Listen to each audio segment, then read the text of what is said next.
American president Donald Trump വീണ്ടും tariff രാഷ്ട്രീയം ശക്തമാക്കുമ്പോൾ ഇന്ത്യയെ നേരിട്ട് ബാധിക്കുന്ന ഒരു വലിയ സാമ്പത്തിക നീക്കമാണ് ഇപ്പോൾ നടന്നിരിക്കുന്നത്.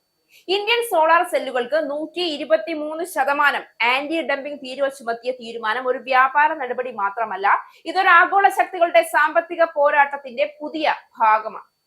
യുഎസിലേക്ക് കയറ്റുമതി ചെയ്യുന്ന ഇന്ത്യൻ നിർമ്മിത സോളാർ സെല്ലുകൾക്കും മൊഡ്യൂളുകൾക്കും 123.04% പ്രാഥമിക ആന്റി ഡംപിംഗ് ഡ്യൂട്ടി ചുമത്തിയിരിക്കുകയാണ് ട്രംപ് ഭരണകൂടം.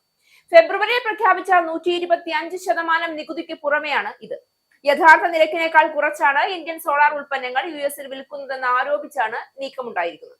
ഇന്ത്യൻ കമ്പനികളുടെ വിപണന തന്ത്രം തദ്ദേശീയ ഉൽപ്പാദകരുടെ സാധ്യത കുറയ്ക്കുന്നതായി യുഎസ് വാണിജ്യ മന്ത്രാലയം നടത്തിയ അന്വേഷണത്തിൽ തെളിഞ്ഞതായും യുഎസ് ആരോപിക്കുന്നുണ്ട്.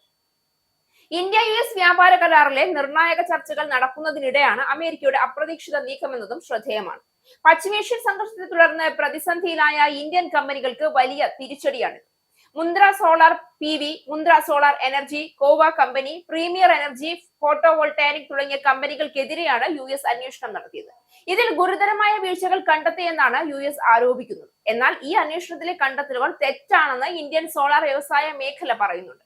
കണ്ടെത്തലുകൾ അടിസ്ഥാനമില്ലാത്തതാണ് എന്ന് national solar energy federation of India CEO സുബ്രഹ്മണ്യമാണ് ആരോപിച്ച് രംഗത്ത് വന്നത്. തീരുമാനത്തിനെതിരെ നിയമ നടപടികൾ സ്വീകരിക്കുമെന്നും അദ്ദേഹം പറഞ്ഞു. പുതിയ നികുതിയോടെ ഇന്ത്യൻ സോളാർ ഉൽപ്പന്നങ്ങൾക്ക് യുഎസിൽ എത്തിക്കാൻ 250% നികുതി കൊടുക്കേണ്ടി വരുമെന്നാണ് ഈ മേഖലയിൽ ഉള്ളവർ പറയുന്നത്. ഇത്രയും നികുതി നൽകി ഉൽപ്പന്നങ്ങൾ കയറ്റുമതി ചെയ്യുന്നത് സാമ്പത്തികമായി നഷ്ടമുണ്ടാക്കുമെന്നും ഇവർ പറയുന്നുണ്ട്. ഇന്ത്യൻ ഓഹരി വിപണിയിൽ ലിസ്റ്റ് ചെയ്ത സോളാർ കമ്പനികളുടെ പ്രകടനത്തെയും യുഎസ് തീരുമാനം ബാധിക്കും. ഇന്ത്യക്ക് പുറമെ ഇന്തോനേഷ്യ, ലാവോസ് തുടങ്ങിയ രാജ്യങ്ങളിലെ സോളാർ ഉൽപ്പന്ന കയറ്റുമതിക്കും അധിക തീരുവ ഏർപ്പെടുത്തിയിട്ടുണ്ട്. കഴിഞ്ഞ വർഷം ഈ 3 രാജ്യങ്ങളും ചേർന്ന് $450 കോടി തുല്യമായ സോളാർ ഉൽപ്പന്നങ്ങൾ യുഎസ് വിപണിയിൽ വിൽപ്പന നടത്തിയെന്നാണ് കണക്ക്. ആ വർഷത്തിൽ രാജ്യത്തെത്തിയ സോളാർ ഉൽപ്പന്നങ്ങളുടെ 2/3 അതേസമയം യുഎസിൽ തിരിച്ചടി കിട്ടിയെങ്കിലും പുതിയ വിപണികൾ കണ്ടെത്താനുള്ള തുടക്കത്തിലാണ് ഇന്ത്യൻ കമ്പനികൾ. യൂറോപ്പ്, മധ്യേഷ്യ തുടങ്ങിയ രാജ്യങ്ങളിലേക്കാണ് ഇന്ത്യൻ സോളാർ ഉൽപ്പന്നങ്ങളുടെ കയറ്റുമതി. ഈ വാർത്തയുടെ പശ്ചാത്തലത്തിൽ നോക്കുമ്പോൾ അമേരിക്കയുടെ ഈ നീക്കം ഇന്ത്യൻ കയറ്റുമതിക്ക് വലിയ തടസ്സമാണ്. ഇതിനകം തന്നെ ഉയർന്ന താരിഫുകൾ നേരിടുന്ന ഇന്ത്യൻ സോളാർ ഉൽപ്പന്നങ്ങൾക്ക് ഇപ്പോൾ 123%-ലധികം തീരുവ കൂടി വന്നതോടെ അമേരിക്കൻ വിപണി ഏകദേശം അടഞ്ഞു പോകുന്ന അവസ്ഥയാണ്. അതായത് ഇന്ത്യൻ കമ്പനികൾക്ക് ഏറ്റവും വലിയ വിപണികളിൽ ഒന്നിൽ മത്സരിക്കാൻ കഴിയാത്ത സാഹചര്യം ഉണ്ടാകുന്നു എന്ന് സാരം. എന്നാൽ ഇവിടെ ഒരു പ്രധാന സത്യം ശ്രദ്ധിക്കേണ്ടതുണ്ട്. ഇത് ഇന്ത്യയുടെ പരാജയമല്ല, അമേരിക്കയുടെ ഭയമാണ്. ഇന്ത്യ കുറഞ്ഞ വിലയിൽ മികച്ച സോളാർ ഉൽപ്പന്നങ്ങൾ നൽകുന്നതിലൂടെ ആഗോള വിപണിയിൽ ശക്തമായി ഉയരുകയാണ്. അമേരിക്കൻ കമ്പനികളെ സംരക്ഷിക്കാനാണ് ഈ ഡംപിംഗ് ആരോപണം ഉയർത്തിയത്. അങ്ങനെ നോക്കുമ്പോൾ ട്രംപിന്റെ ലക്ഷ്യം വ്യക്തമാണ്. മേക്ക് അമേരിക്ക ഗ്രേറ്റ് അഗെയിൻ എന്ന പഴയ നയത്തിന്റെ തുടർച്ചയായി സ്വന്തം രാജ്യത്തെ നിർമ്മാണ മേഖലയെ സംരക്ഷിക്കുക. ഇന്ത്യയുടെ നിലപാട് ഇവിടെ വളരെ ശക്തമാണ്. നരേന്ദ്രമോദി സർക്കാർ ഇതിനകം തന്നെ സോളാർ മേഖലയിൽ സ്വയം പര്യാപ്തത ലക്ഷ്യമിട്ട് നിരവധി പദ്ധതികൾ നടപ്പിലാക്കി.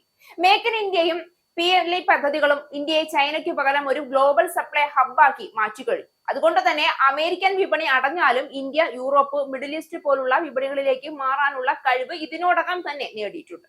അതേസമയം ചില വെല്ലുവിളികളും ഉണ്ടാകും. ഇന്ത്യൻ കമ്പനികൾക്ക് കയറ്റുമതി കുറയാൻ സാധ്യതയുണ്ട്. ആഭ്യന്തര വിപണിയിൽ അധിക ഉൽപാദനം ഉണ്ടാകാനും സാധ്യതയുണ്ട്. സ്റ്റോക്ക് മാർക്കറ്റിലും ചില കമ്പനികൾക്ക് തിരിച്ചടി ഇതിനോടകം നേരിട്ടിട്ടുണ്ട്. എന്നാൽ ഇത് താൽക്കാലിക ആഘാതം മാത്രമാണ്. വാസ്തവത്തിൽ ഈ തീരുമാനം ഇന്ത്യക്ക് ഒരു മുന്നറിയിപ്പും അവസരവുമാണ്. ഒരു രാജ്യത്തെ മാത്രം ആശ്രയിക്കാതെ ആഗോള വിപണി വൈവിധ്യമാക്കേണ്ടതിന്റെ ആവശ്യകത ഇത് വീണ്ടും തെളിയിക്കുകയാണ്. അതിലും പ്രധാനമായി ഇന്ത്യയുടെ വളർച്ച അമേരിക്കയെ പോലും ആശങ്കപ്പെടുത്തുന്ന തലത്തിലേക്ക് എത്തിയെന്നത് ഇതിലൂടെ വ്യക്തമാവുകയാണ്. മോദി സർക്കാർ ശരിയായ തന്ത്രങ്ങൾ തുടർന്നാൽ ഈ വെല്ലുവിളി പോലും ഇന്ത്യയുടെ സാമ്പത്തിക ശക്തിയെ കൂടുതൽ ഉറപ്പിക്കുന്ന വഴിയാണ്.